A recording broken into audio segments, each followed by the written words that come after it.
C'est ma canción, soy Écoutons la voix du Père. Shalom à toutes et à tous.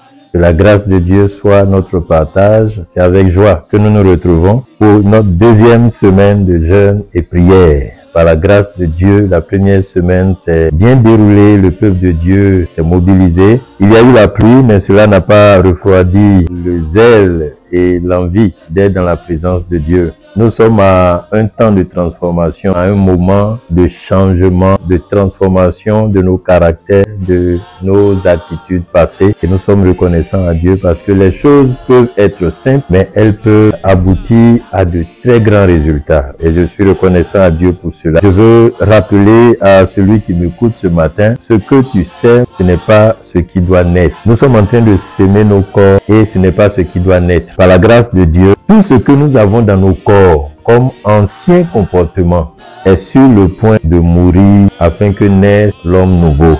La timidité qui est dans ton cœur, dans ta vie, va être enterrée et tu vas ressortir avec du zèle, un zèle nouveau pour le Seigneur. La timidité peut t'empêcher de t'accomplir, de te réaliser, mais je crois que le Seigneur est sur le point de te transformer, de te guérir. Nous avons vu la jalousie qui est comme un poison qui t'empêche d'apprécier ce que Dieu est en train d'accomplir dans la vie de ton frère et comment ton frère peut être une bénédiction même pour toi. Dieu va retirer la jalousie du milieu de nous afin que chacun d'entre nous puisse non seulement apprécier la grâce de Dieu dans sa vie, mais dans la vie de son frère, dans la vie de sa sœur. Et nous avons vu aussi la paresse. Le corps que nous sommes en train d'enterrer, c'est un corps qui est paresseux. Mais il ressuscitera vigoureux, travailleur. Le chrétien que tu es ne doit pas être paresseux. Dieu nous appelle à travailler parce que lui-même, il travaille. Jésus a dit, jusqu'à présent, mon Père travaille.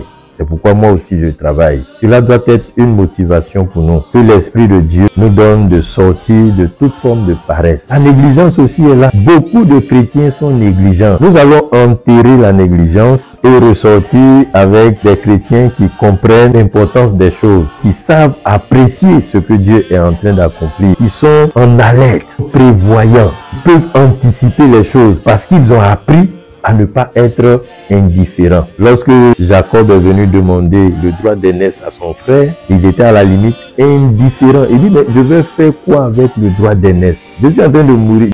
Cette attitude va être enterrée. Tu ne peux pas continuer à dire, cela ne me sert à rien. Non, non, tu ne vas plus être négligent. Par la grâce de Dieu, nous allons nous réveiller. Tu vas prendre conscience de tes responsabilités, de l'impact de tes actions sur les autres. Tu ne vas pas dire, je m'en fous. Cela ne fait rien. Non. Nous allons enterrer la négligence et nous allons ressortir avec une nouvelle personne. Cette semaine, nous allons mettre l'accent particulièrement sur la colère. La colère est un sentiment, une émotion qui est certes humaine, mais qui peut avoir des conséquences néfastes. Nous allons prendre le temps cette semaine pour enterrer la colère qui est dans nos vies, qui nous éloigne de Dieu, qui nous éloigne de nos frères et de nos sœurs, qui détruit aussi des couples, des foyers. Cette semaine, nous prendrons le temps pour prier afin que Dieu retire la colère de nos vies. Ce sera aussi l'occasion de parler de la calomnie. Ces maladies qui gangrènent nos églises seront traitées. Bien-aimés, prends le temps de prier. Ce n'est pas un temps de distraction, ce n'est pas un temps pour tourner les pouces. Nous jeûnons parce que nous savons qu'il est nécessaire que le corps qui est semé meure afin que l'homme nouveau paraisse. Dieu veut accomplir de nouvelles choses avec nous. Présentons-lui des vases nouveaux, de nouvelles mentalités, de nouvelles dispositions. Parce que ce que Dieu est sur le point d'accomplir demande que nous soyons nous aussi préparés pour aller avec lui dans ce élan-là.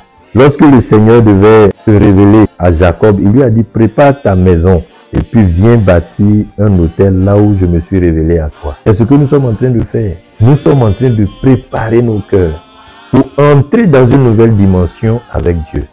Une dimension dans laquelle il est question de porter des fruits qui demeurent. Ce n'est pas des fruits de qualité banale, non, des fruits qui demeurent, qui sont indéboulonnables, qui sont indestructibles, de qualité.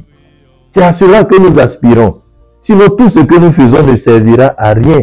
Si c'est pour avoir une vie chrétienne banale, médiocre, qui ne donne même pas envie d'être chrétien, de donner sa vie à Jésus, que ça s'arrête. Il est temps que les choses changent. Préparons-nous et laissons le Saint-Esprit nous conduire. Que cette semaine encore soit une semaine de grâce, Au nom de Jésus-Christ.